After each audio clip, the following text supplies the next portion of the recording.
जय हिंद बच्चों, स्वागत है आपका इमेजिन क्लासेस के इस नए वीडियो में। तो बच्चों चलिए आज हम लोग शुरू करते हैं। जैसे ये हमारा हाई स्कूल के लिए का हम लोग पढ़ रहे हैं केमिस्ट्री। तो बच्चों ये दूसरा वीडियो, ठीक है। पहले वीडियो में हम लोगों ने क्या पढ़ा था, जैसे चैप्टर का नाम पढ़ा था, यहाँ पे आप सब देख सकते हैं। यहाँ पे हमने पढ़ा था जैसे रासायनिक अभिक्रियाएं और समीकरण, ठीक है। तो बच्चों ये जो रासायनिक अभिक्रिया और समीकरण है, ये चैप्टर का नाम है। ये क्या होता है, हमने कल इसको अच्छे से समझा था कि रासायनिक अभिक्रियाएं क्या होती हैं, रासायनिक अभिक्रियाएं कैसे होती है, ये सब कल हम लोगों ने देख लिया था, ठीक है। तो बच्चों आज यहाँ पे जैसे कह रहा है कि रासायनिक अभिक्रिया, आइए यहीं से पढ़ना स्टार्ट करते हैं बिना समय गंवाए हुए। अगर चैनल को सब्सक्राइब नहीं किए तो सब्सक्राइब कर लें। तो आइए यहाँ पे पढ़ना स्टार्ट करते हैं। कह रहा है कि ऐसे परिवर्तन जिसमें नए गुण वाले पदार्थ का निर्माण होता है। जैसे देखिए, कह रहा है कि ऐसे परिवर्तन जिसमें नए गुण वाले पदार्थ का निर्माण होता है उसे रासायनिक अभिक्रिया कहते हैं, ठीक है। अब उसके बाद आइए इसको थोड़ा सा समझ लेते हैं, फिर उसके बाद आगे चलते हैं। ये जो आगे दिए गए ये अभिकारक क्या होता है, उत्पाद क्या होता है ना, ये सारी चीज़ें डिटेल में समझेंगे। पहले आइए ये समझ लेते हैं रासायनिक अभिक्रिया क्या होती है। फिलहाल कल हम लोगों ने रासायनिक अभिक्रिया को समझा था, लेकिन एक बार और आइए यहाँ पे समझ लेते हैं। एक मिनट, मैसेज आ रहा है शायद। हम रफ पे पहले समझाते हैं, फिर उसके बाद आगे चलेंगे, ठीक है। तो बच्चों आइए सबसे पहले समझते हैं रासायनिक अभिक्रिया क्या होती है, यानी केमिकल रिएक्शन क्या होता है। तो आइए यहाँ पे अपने रफ पे समझना शुरू करते हैं क्या होता है केमिकल रिएक्शन। यहाँ पे समझ के फिर उसके बाद हम लोग आगे बढ़ते हैं, बहुत डिटेल में समझेंगे चीज़ों को। अगर आप लोग कुछ भी नहीं जानते, अगर आपको कुछ भी नहीं पता है, तो आप बहुत बढ़िया जगह पे आए हैं। ये मेरी गारंटी, कहीं से कोई दिक्कत किसी को होने वाली नहीं है, ठीक है। तो ये समझते हैं केमिकल रिएक्शन क्या होता है, रासायनिक समीकरण क्या होता है। तो हम लोग पहले अपनी हेडिंग बना लेते हैं बच्चों, रासायनिक समीकरण। आप लोगों से फिर कहना चाहता, आप लोग चाहे जहाँ हो बैठ के, मतलब सो कर, लेट कर, कहीं काम वाम कर रहे हैं, कुछ भी फ्री हैं तो इसको देख सकते हैं, अपना टॉपिक क्लियर कर सकते हैं, ठीक है। इसको बोलते हैं बच्चों केमिकल रिएक्शन, ठीक है। इसी को बोलते हैं, एक मिनट, सॉरी गड़बड़ हो गया। ये रासायनिक समीकरण रासायनिक अभिक्रिया है। एक मिनट बच्चों, रासायनिक अभिक्रिया, केमिकल रिएक्शन, रासायनिक अभिक्रिया, ठीक है। यह है रासायनिक अभिक्रिया। तो कल हम बताए थे बच्चों रासायनिक अभिक्रिया में क्या होता है। जैसे हमारे पास कोई दो पदार्थ होता है, कोई दो चीज, जैसे मान लीजिए एक होता है ए और एक को मान लेते हैं बी। जब ए और बी को मिलाते हैं तो हमारे पास एक तीसरा प्रोडक्ट निकल के आता है सी, ठीक है। एक तीसरी चीज निकल के आती है सी। और उसके बाद जैसे ए में कुछ भी हो सकता है, बी में कुछ भी हो सकता है, लेकिन जो सी आएगा, जो सी का गुण रहेगा ना, इन दोनों के अंदर जो गुण रहेगा, इसी का गुण मिला के सी के अंदर, इन्हीं दोनों का गुण सी के अंदर आता है, ठीक है। तो ये सारी चीजें होती हैं।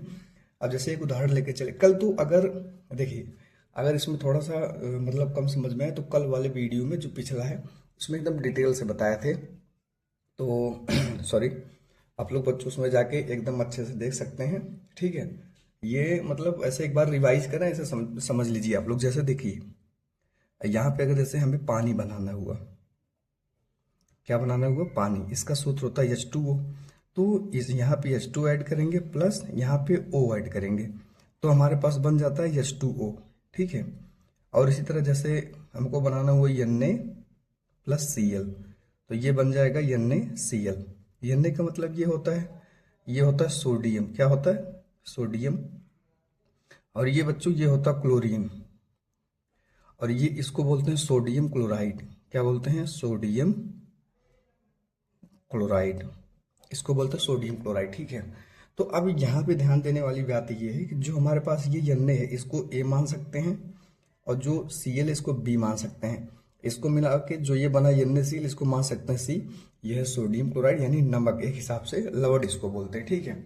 तो हमारे हिसाब से समझ गए होंगे रासायनिक अभिक्रिया क्या होती है, कि जब दो अलग अलग चीजों को मिलाते हैं और एक नया पदार्थ बन जाता है तो उसको बोलते हैं रासायनिक अभिक्रिया, ठीक है। यहाँ तक दिक्कत वाली बात नहीं है। अगर कम समझ में आओ तो कल वाला वीडियो देखिए, कल वाले में एकदम अच्छे से बताया रासायनिक अभिक्रिया क्या होती है और रासायनिक समीकरण क्या होते हैं, ठीक है। अब आइए अपने अगले टॉपिक पे चलते हैं, देखते हैं हमारा अगला टॉपिक क्या है। रासायनिक अभिक्रिया को एक बार और आप लोग अच्छे से देख लीजिए। जैसे देखिए यहाँ पे कह रहा है कि रासायनिक अभिक्रिया में ऐसे परिवर्तन जिसमें नए गुणों वाले पदार्थों का निर्माण होता है उसे रासायनिक अभिक्रिया कहते हैं। मतलब ऐसे परिवर्तन जिसमें नए गुणों वाले पदार्थों का निर्माण होता है उसे रासायनिक अपक्रिया कहते हैं, रासायनिक अपक्रिया कहते हैं। ठीक है, तो बच्चों नए गुण वाले पदार्थ का यही मतलब है कि जब हम दो अलग अलग, जैसे मान लीजिए हमारे पास यहाँ पे कोई एक पदार्थ ए है और उसमें ऐड करेंगे कोई एक पदार्थ यहाँ पे है बी, तो जब ए और बी को मिलाने के बाद एक तीसरा पदार्थ हमारे पास बन जाता है, इसी को बोलते हैं रासायनिक अपक्रिया। ठीक है, अब आइए आगे चलते हैं। हमारा अगली चीज है अभिकारक। क्या है? अभिकारक और उत्पाद। अभिकारक को बच्चों, अभिकारक क्या होता है, उत्पाद क्या होता है, आइए इसको समझ लेते हैं, फिर उसके बाद आगे चलते हैं। तो बच्चों आइए एक बार इसको समझ लेते हैं, अभिकारक और उत्पाद क्या होते हैं। इसकी बात परिभाषा आप लोग देख लीजिए। कह रहा है कि ऐसे पदार्थ अभिकारक में, ठीक है, अभिकारक को बोलते हैं रिएक्टेंट। कह रहा है कि ऐसे पदार्थ जो किसी रासायनिक अपक्रिया में हिस्सा लेते हैं उन्हें अभिकारक कहते हैं। मतलब रासायनिक अपक्रिया में हिस्सा लेते हैं, अभी हम बता रहे हैं ये सारी चीजें क्या हैं। उत्पाद क्या होता है? ऐसे पदार्थ जिनका निर्माण रासायनिक अपक्रिया में होता है उन्हें उत्पाद कहते हैं। ठीक है, तो ये उदाहरण क्या है, ये उदाहरण नीचे हम इसको अलग से समझेंगे। आइए पहले रफ पे हम समझा देते हैं, फिर उसके बाद देखेंगे कि ये क्या कहना चाहता है, इसका क्या उदाहरण है। ठीक है, बच्चों मैं गारंटी के साथ कर रहा हूँ कि ये आप लोग समझा देते हैं, उसके बाद आप लोग कभी भी भूलेंगे ही नहीं, ये मेरी गारंटी है। ठीक है, आइए समझते हैं अभिकारक क्या होता है और उत्पाद क्या होता है। चलो बच्चों अपने कापी पे आ गए, यहाँ पे हम लोग समझना शुरू करते हैं अभिकारक क्या होता है, उसके बाद उत्पाद क्या होता है। ठीक है, पहले देखते हैं अभिकारक। अभिकारक इसको बोलते हैं रिएक्टेंट। ठीक है, पहले अभिकारक समझ लेते हैं। जैसे बच्चों मान लो कोई हमारे पास रासायनिक अपक्रिया हो रही, ठीक है, अगर हमारे पास रासायनिक अपक्रिया हो रही तो कैसे पता चलेगा रासायनिक अपक्रिया हो रही है, और रासायनिक अपक्रिया होने के लिए क्या क्या जरूरी है। वहां पे जैसे हम क्या लें, दो पदार्थ लेते हैं, फिर से ए बी का उदाहरण लेके आपको समझाते हैं। जैसे एक पदार्थ लेंगे ए और दूसरा लेंगे बी, ठीक है, तो हमारे पास एक नया पदार्थ निकल के आएगा सी। जब दो पदार्थों को मिलाने पर एक तीसरा पदार्थ निकले, इसे रासायनिक अपक्रिया कहते हैं। हो गया। जैसे मान लीजिए कि हम मिला रहे हैं एन, यानी सोडियम हम ले लिए प्लस Cl यानी क्लोरीन ले लिए। ठीक है, एन और Cl ले लिए, अब हमारे पास यहाँ पे निकल के आएगा NaCl। ठीक है, यहाँ तक समझ गए। अब जैसे Na को Cl में मिलाएंगे तो NaCl बनेगा, ये एक हिसाब से रासायनिक अपक्रिया हो जाएगी। तो अब रासायनिक अपक्रिया जो होगी, तो हम रासायनिक अपक्रिया कराने के लिए कौन कौन सी चीजें ले रहे हैं। ठीक है, तो यहाँ पे तो हमें लग रहा है कि हम एक चीज Na ले रहे हैं, दूसरी चीज Cl ले रहे हैं ना, मतलब एक Na सोडियम, दूसरा Cl यानी क्लोरीन, दो चीज हम ले रहे हैं। तो अगर इन्हीं दोनों चीजों को मिलाने पर रासायनिक अपक्रिया हो रही है, तो जिन चीजों को मिलाते हैं उसी को बोलते हैं अभिकारक। क्या बोलते हैं? अभिकारक। और जो चीज हमारे पास निकल के आएगी उसको बोलते हैं उत्पाद। क्या बोलते हैं? उत्पाद, यानी इसी को बोलते हैं प्रोडक्ट।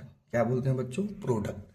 आई बात समझ में? जैसे कल हमने एक बहुत बढ़िया उदाहरण दिया था, अगर आप लोग को समझ में आया, जैसे हमें मान लो शरबत बनाना हुआ, तो हम उसमें मिलाते हैं चीनी। क्या मिलाते हैं? चीनी प्लस नमक मिलाते हैं, प्लस पानी, प्लस नींबू, ये सारी चीजें मिलाते हैं तो हमारे पास क्या निकल के आता है बच्चों? हमारा बन जाता है शरबत। ठीक है, तो अब यहाँ पे ये देखना है कि ये जो हमारा मिक्सचर बनता है, जो शरबत बनता है, शरबत बनाने के लिए हमने कौन कौन सी चीजें मिलाई। पहली बात तो चीनी मिलाया, फिर नमक ऐड किया, फिर पानी, फिर नींबू, ये सारी चीजें। ठीक है, तो अब बच्चों इसमें ये है हमारे पास लास्ट में क्या बना? शरबत। अब जिन चीजों को हम मिला रहे हैं, मतलब यहाँ पे चार चीजें मिलाएं, तो जिन चीजों को मिला रहे हैं इसी को बोलते हैं अभिकारक। क्या बोलते हैं? अभिकारक। और जो चीज बन के आई है इसको बोलते हैं उत्पाद। क्या बोलते हैं? उत्पाद।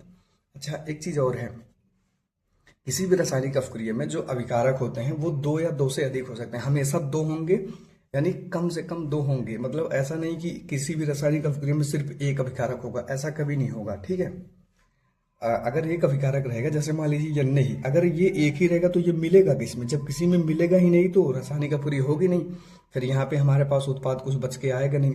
इसलिए जब भी अभिकारक को ऐड किया जाएगा, हमेशा अभिकारक दो होगा या दो से अधिक होगा, मतलब कम से कम दो होगा, ज्यादा से ज्यादा दो से अधिक कितना भी हो सकता है, उसकी कोई लिमिट नहीं है। ठीक है, जिस हिसाब से जो चीज हम बनाते हैं वो उसी पे डिपेंड करती है कि आखिर हमको अभिकारक कितना लेना है।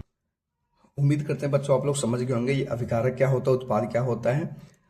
और मतलब देखिए अभिकारक और उत्पाद मतलब बहुत सरल भाषा में हमने बता दिया है। ठीक है, अब मतलब अभी तो वीडियो खैर ऐसा छोटा छोटा ही बनाएंगे बच्चों, जैसे थोड़ा सा रन करने लगेगा आप लोग वीडियो को शेयर कर लीजिए, चैनल को सब्सक्राइब कर लीजिए।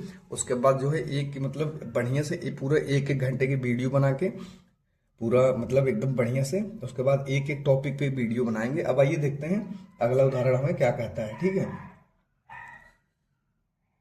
जैसे ठीक है बच्चों, ये तो हमने अभिकारक देख लिया, उत्पाद भी देख लिया। अब जैसे रासायनिक अफ्रिया जो होती है, इसमें आइए कुछ देख लेते हैं कि मतलब इसका उदाहरण क्या होता है, कैसे कैसे ये चीज़ें हो सकती हैं। फिर वीडियो को यहीं पे खत्म करेंगे। फिर बच्चों जैसे टाइम बीतेगा धीरे धीरे, वैसे वैसे वीडियो की टाइमिंग जो है बढ़ाते चले जाएंगे। तब एक दिन में चार चार पाँच टॉपिक क्लियर करेंगे एकदम अच्छे से, कोई दिक्कत वाली बात नहीं है, ठीक है।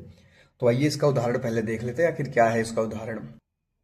यहाँ से परिभाषा देखिए बच्चों, जैसे कह रहा है कि अभिकारक में क्या, ऐसे पदार्थ जो किसी रासायनिक अपक्रिया में हिस्सा लेते हैं। यानी अगर कोई रासायनिक अपक्रिया हो रही तो उसमें हम जिन जिन चीजों को मिलाते हैं उसे अभिकारक कहते हैं। उत्पाद क्या होता है, ऐसे पदार्थ जिनका निर्माण रासायनिक अपक्रिया में होता है। यानी हम कोई चीज मिलाएंगे रासायनिक अपक्रिया को, फिर एक नई चीज बन के आएगी, तो मतलब उसका निर्माण होगा। जिसका निर्माण रासायनिक अपक्रिया में होता है उन्हें उत्पाद कहते हैं। जैसे देखिए उदाहरण में कह रहे हैं भोजन का पाचन, यानी जब हम लोग भोजन खाते हैं शरीर में जाता है, तो खाते हैं हम लोग क्या, जैसे दाल चावल रोटी सब्जी खाते हैं और बाद में हमारे शरीर से वेस्टेज के रूप में वो निकलता है, तो ये भोजन का पाचन।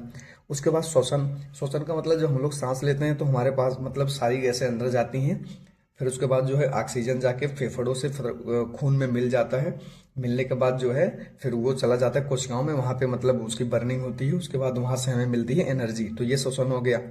लोहे पर जंग लगना, यानी देखिए जैसे कोई नया लोहा है उसको नमी और पानी के संपर्क में रख दें, तो या ऑक्सीजन के संपर्क में रख दें तो वो जंग लग जाता है, उसके बाद वो खराब हो जाता है, ठीक है। उसके बाद मैग्नीशियम फीते का जलना, मतलब जो मैग्नीशियम होता है उसको जलाया जाता है तो उसमें कलर कलर की गैस निकलती है। फिर दही का बनना, दही का बनना यानी हम अगर जैसे दूध से हम लोग दही बना देते हैं, ठीक है, तो उसमें कैसे बनता है ये सबको पता है, इसमें बताने की ज़्यादा जरूरत नहीं है हमें। तो दूध से दही का बनना, तो ये सब है बच्चों रासायनिक अवक्रिया। तो जो चीज़ हम मिलाते हैं, जैसे दूध रहेगा उसके बाद उसमें अलग से कुछ मट्ठा वगैरह मिला देते हैं, ठीक है, तो दही बन जाता है। तो कहने का मतलब अलग अलग चीज़ मिलाते हैं तो बन जाता है हमारे पास क्या, दही, ठीक है। तो ये जो सारी चीज़ें हैं ये है रासायनिक अवक्रिया के उदाहरण। और आगे हम लोग समझेंगे रासायनिक अवक्रिया कितने प्रकार की होती हैं। वो मेनली दो प्रकार की होती है, एक भौतिक एक रासायनिक। तो भौतिक क्या होती है, यानी फिजिकल रिएक्शन क्या होता है, फिर रासायनिक अफ्रिया यानी केमिकल रिएक्शन क्या होता है। ये सारी चीज़ें बच्चों हम लोग समझेंगे। देखिए यहाँ पे दिए गए हैं कि मतलब रासायनिक अफ्रिया कैसे जानेंगे, हो गया है। मतलब ये सारी चीज़ें बच्चों कल डिटेल में एकदम हम लोग कल से पढ़ना स्टार्ट करेंगे। अभी वीडियो तो खैर छोटी है, मिलते हैं नेक्स्ट वीडियो में। आप लोग चैनल को सब्सक्राइब कर दीजिए, मिलते हैं नेक्स्ट वीडियो में, तब तक के लिए जय हिंद।